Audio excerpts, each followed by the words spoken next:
In this exercise, we're going to look at how we make use of the HTTP service that is built into Angular in order to do client-server communication. So we're going to update our application to retrieve the data from the JSON server that we have already built and then use the data to construct our web pages. So in this exercise, we are going to retrieve the data related to the dishes from the server and then use that to construct both menu and the details of the dish. As part of the assignment, you're going to update the leadership part of the web application to be able to retrieve the data from the server side. First, let's go to services.js file that we already have, and we're going to update this file to be able to retrieve the data from the server. First step, let us set up a constant called base URL. We're going to make use of this constant to set up the details about our server. To add constant to our Angular module, we introduce this new code here and called constant. And for that, we supply a name as the base URL. And on the right side, we supply the value, which is http://localhost:3000. This is where the JSON server is running. So we will be accessing that server in this case. If you change your server, all that you need to do is to come and update this base URL here. Rest of the code will remain the same. So that's the reason why I introduced the constant here. After this, we're going to inject the HTTP service and also the base URL itself into our service, the menu factory service. So let's do that step next. In the next step, I have done the dependency injection of both HTTP and the base URL to my service. So I have specified both HTTP and base URL and also specified them as parameters to the function. So now we need to close off the square bracket at the bottom. So go to the bottom of the code, and at the end of the service, we will introduce the closing square bracket. So that ensures that your code has been correctly updated with the dependency injection. After this, we now understand that the dishes details that are in the service is now going to be retrieved from the server. So I no longer need this dishes variable here. So I'm going to remove that dishes variable completely from this code. So I have now cut out the dishes variable completely from the code. I'm going to retrieve the dishes variable from the server. I am still keeping the promotions right there. In your assignment, you're going to shift the access to the promotions also to the server side. So you're going to retrieve the promotions details also from the server side. Now, going to the get dishes and the get dish methods that we have implemented earlier, functions that we have implemented earlier, we were returning dishes. Now this dishes object doesn't exist anymore within the code here. I need to go to the server and retrieve this object array. So to do that, I'm going to take the help of the HTTP service and use the get method of the HTTP service. So let me update the code here.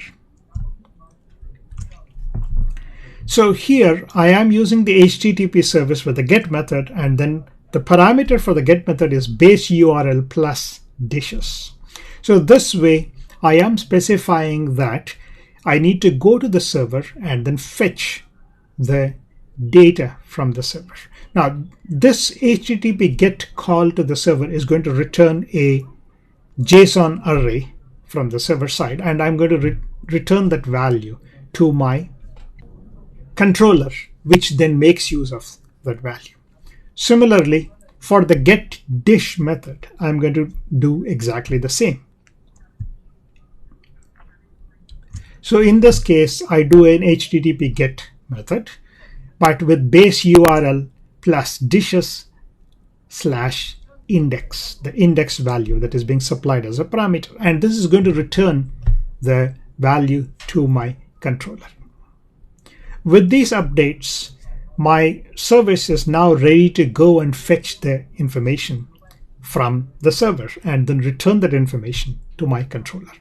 Now, remember that these GET methods both are asynchronous methods. So when you make the call, the result will not be immediately available. There is a time delay before the result becomes available.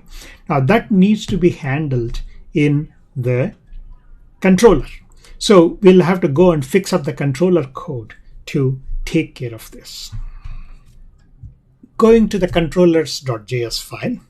Now I am looking at the menu controller, and here I had called the menu factory.getDishes. Earlier, since the data was already available within my service was immediately returning the data. Now, this data is not going to be immediately available to me. I will have to wait for the service to retrieve the data from the server side and then return it here. So to do that, let me update the code here. Now, initially, I will start out by putting the service scope.dishes to an empty object, and then when the value returns, I'm going to then assign it to the dishes object. So here I have now initialized the dishes object to an empty JavaScript object. Now for the menu factory dishes, we saw the use of the then method. So I'm going to use the then method to supply a function. Now this function that I'm supplying here is the success function that I'm supplying.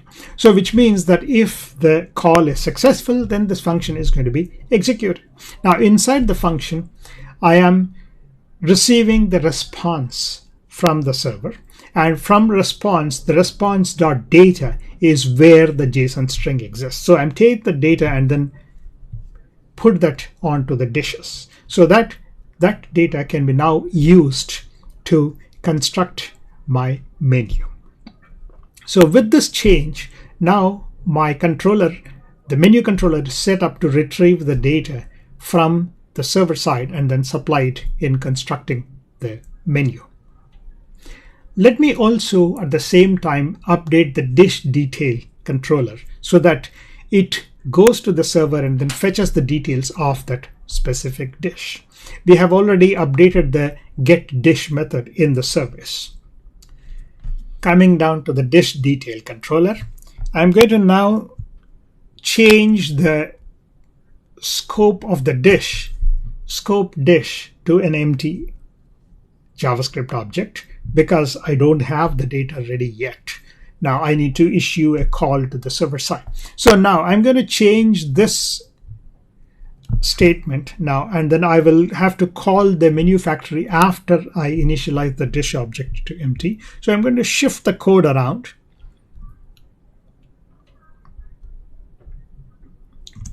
I will swap the two around like this.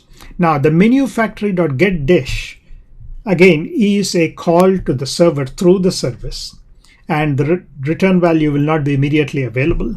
But so I need to implement the then method here, which is the asynchronous callback function that I need to supply. So here I am supplying the success function for the then as function response scope dish equal to response.data. So with this, when the value comes back from the server, then I will assign that value to the dish on the scope. With that, we have completed the update of the dish detail controller. While we are at it, we realize that we also need to fix the index controller. Without that, our application is going to break. So in the index controller, we were doing scope.dish manufacturer get dish 0. Now this also needs to now call the server in order to get the data. So I need to fix up this also.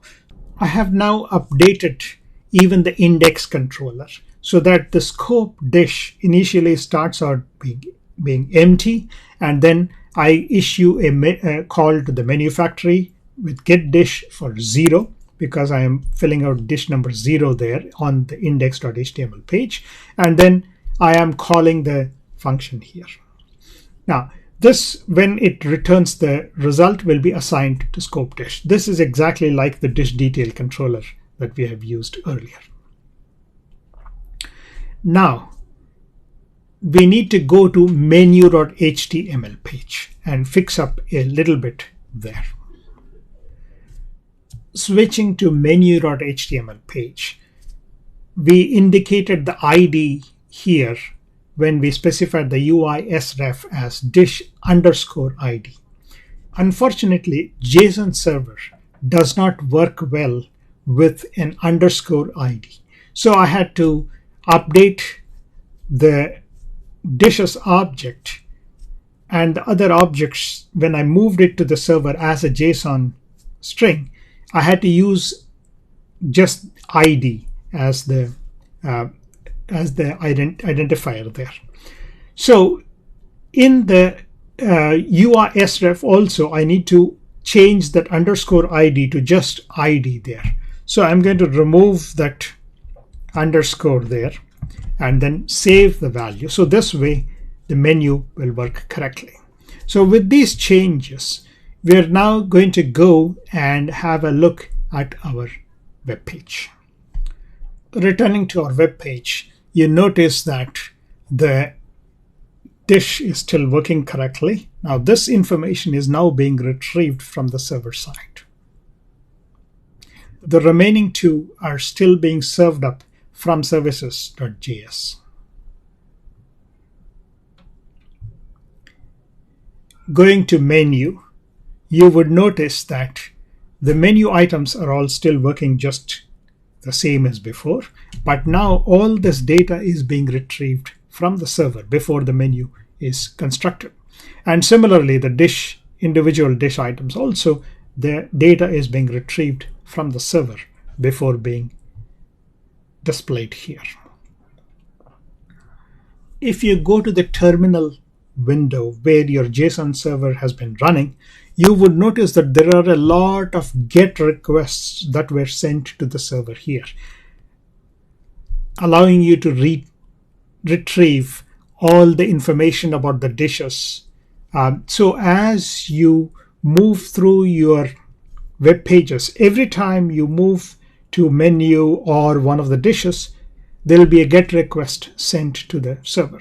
Now let's go back to the web page for a second, and then we will go back to the menu, and then let me click on the third menu item. When I click on that, that should have resulted in a call to dishes_2 on the server side. So let me click on that, and then we'll go and see the trace of output by our server. Returning to the server, you now see that there was a call to the server to retrieve the second dish from the server. With this, we complete this exercise. In this exercise, we have learned about how our Angular application can communicate with the server using the HTTP service. And we saw how we can render the web page by retrieving the data from our server.